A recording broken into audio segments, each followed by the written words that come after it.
जब तुम छोटे थे अराउंड 2 या 3 साल के, तब तुम नेचुरली काफ़ी क्यूट और अच्छे लगते थे। लेकिन एक सिंपल सवाल, फिर ऐसा क्या हुआ कि तुम्हारा फेस चेंज होने लगा? क्या सिर्फ एज या फिर एनवायरनमेंट, पोल्यूशन और तुम्हारी डेली हैबिट्स? किसी भी इंसान का फेस सिर्फ जेनेटिक्स से नहीं बल्कि उसके एनवायरनमेंट और डेली हैबिट्स से भी काफ़ी चेंज होता है। और ऑनेस्टली तुम्हें भी पता है हमारे सराउंडिंग्स और पोल्यूशन का इफेक्ट अपीयरेंस पर कितना पड़ता है। मैं खुद भी कोई नेचुरली हैंडसम बंदा नहीं हूँ, लेकिन मैंने लुक्स मैक्सिंग और सेल्फ इंप्रूवमेंट से रिलेटेड बहुत सारी वीडियोस और इन्फॉर्मेशन कंज्यूम की है। प्रॉब्लम यह है कि हर इंसान का फेस स्ट्रक्चर अलग होता है, इसीलिए जो चीज एक पर्सन पर वर्क करे जरूरी नहीं कि वह सब पर सेम रिजल्ट दे। आज के टाइम में अट्रैक्टिव दिखना काफी इंपॉर्टेंट हो गया है। लड़कियां भी जनरली उन्हीं लोगों से बात करना पसंद करती हैं जो अच्छे दिखते हैं, लेकिन इशू सिर्फ अट्रैक्शन तक लिमिटेड नहीं है। कई बार जब तुम किसी लड़की से बात करने का सोचते हो तो तुम्हारा खुद का अपीयरेंस ही तुम्हें कॉन्फिडेंस लेने से रोक देता है। मैं उतना अच्छा नहीं दिखता, वह शायद मुझे इग्नोर कर देगी।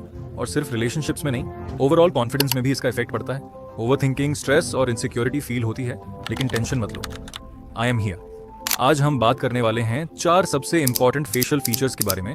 Sharp jaw line, hunter eyes, sharp nose और फीचर नंबर 4, और यहीं पे गेम चेंज होता है, क्योंकि यह एक ऐसा फीचर है जिसे 90% लोग कंप्लीटली इग्नोर कर देते हैं और इसी वजह से वो अपनी फुल अट्रैक्टिवनेस अनलॉक ही नहीं कर पाते। लेकिन इस फीचर को जानने से पहले इन 3 फीचर्स को समझना बहुत इंपॉर्टेंट है। सबसे पहले बात करते हैं जॉ लाइन की। अट्रैक्टिव फीचर्स में जॉ लाइन काफी इंपॉर्टेंट रोल प्ले करती है। मैं यहाँ Indian style heavy square jaw line की बात नहीं कर रहा, मैं एक क्लीन और वी शेप जॉ लाइन की बात कर रहा हूँ जो शार्प और एस्थेटिक लगती है। सबसे पहले मिरर में अपने फेस को ऑब्जर्व करो, देखो तुम्हारी जॉ लाइन विजिबल है या नहीं, और अगर विजिबल है तो उसका शेप कैसा है। अगर तुम्हारे फेस में एक्स्ट्रा फैट है और जॉ लाइन प्रॉपर्ली विजिबल नहीं है तो कुछ एक्सरसाइजेस हेल्प कर सकती हैं जो तुम वीक में 6 दिन परफॉर्म कर सकते हो। लेकिन एक इंपॉर्टेंट बात याद रखना, अगर तुम सिर्फ एक्सरसाइजेस करोगे और डाइट इग्नोर करोगे तो रिजल्ट्स अननेचुरल भी लग सकते हैं। इसलिए उतनी ही एक्सरसाइजेस करो जितनी तुम्हारे फेस स्ट्रक्चर को सूट करे। तुम्हें खुद अपना फेस समझना होगा और आइडेंटिफाई करना होगा कि तुम्हें किस टाइप की इंप्रूवमेंट की जरूरत है। अब ये कुछ एक्सरसाइजेस हैं जो जॉ लाइन को शार्पर और क्लीनर लुक देने में हेल्प कर सकती हैं। जिनकी जॉ लाइन ऑलरेडी डिसेंट है उन्हें एक्सरसाइजेस से ज्यादा डाइट और फेस फैट रिडक्शन पर फोकस करना चाहिए। डाइट के बारे में हम आगे बात करेंगे। अब बात करते हैं आईज की। आईज तुम्हारी पर्सनैलिटी और एक्सप्रेशंस को रिप्रेजेंट करती हैं। मैं सिर्फ हंटर आइज अचीव करने की बात नहीं कर रहा, बल्कि एक काम, मिस्टीरियस और कॉन्फिडेंट एक्सप्रेशन की बात कर रहा हूँ।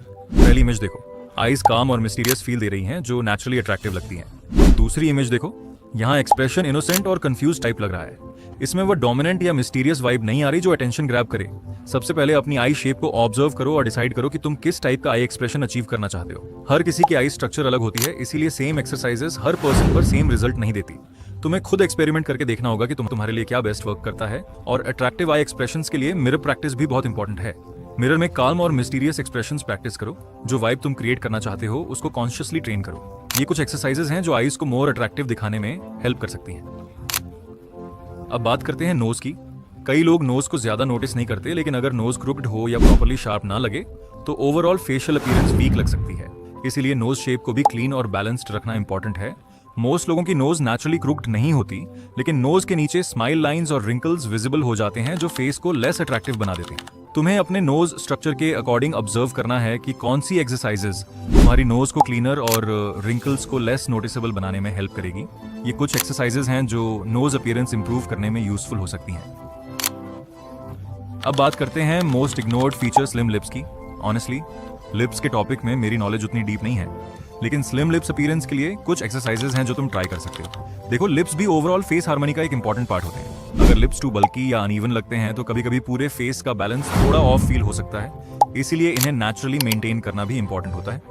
स्लिम लिप्स अपीयरेंस के लिए कुछ सिंपल फेशियल मूवमेंट्स और मसल कंट्रोल एक्सरसाइजेज हेल्प कर सकती हैं जो तुम डेली थोड़ा टाइम देकर प्रैक्टिस कर सकते हो। इसमें मेन फोकस होता है लिप मसल्स को रिलैक्स्ड और कंट्रोल्ड रखना, ताकि ओवरऑल फेशियल एक्सप्रेशन क्लीन और बैलेंस्ड लगे। ये रही वो एक्सरसाइजेस। अब आते हैं डाइट पर। सबसे इंपॉर्टेंट चीज ऑनेस्टली डाइट ही होती है। तुम जो खाते हो वही तुम्हारे फेस और बॉडी में रिफ्लेक्ट होता है। नेचुरल अट्रैक्टिवनेस मेंटेन करने में डाइट का बहुत बड़ा रोल होता है। और अगर तुम एक्सपेंसिव फूड्स अफोर्ड नहीं कर सकते तब भी एक सिंपल चीज करो, जंक फूड अवॉइड करो। डाइट फेशियल स्ट्रक्चर और स्किन क्वालिटी मेंटेन करने में हेल्प करती है। प्रोटीन फेस फैट रिड्यूस करके मसल टोन इंप्रूव करता है जो जॉलाइन को क्लीनर लुक देता है। अब एक्सरसाइजेस किस टाइम करनी चाहिए? मॉर्निंग में एक्सरसाइजेस करने से नोज और आईज टेम्पोरेरली शार्पर लग सकती हैं, लेकिन कुछ टाइम बाद फेस नॉर्मल स्टेट में आ जाता है। इसलिए कंसिस्टेंसी सबसे इंपॉर्टेंट फैक्टर है। या फिर तुम रात को सोने से पहले भी एक्सरसाइजेस कर सकते हो। आईज, नोज और जॉ लाइन ट्रेन करने के बाद डायरेक्टली स्लीप करो। फाइनल बात, अगर तुमने ये सब कंसिस्टेंटली 7 दिन फॉलो किया तो तुम खुद मिरर में डिफरेंस नोटिस करोगे। अगर ये वीडियो तुम्हें थोड़ा भी हेल्पफुल लगा तो सब्सक्राइब जरूर करना।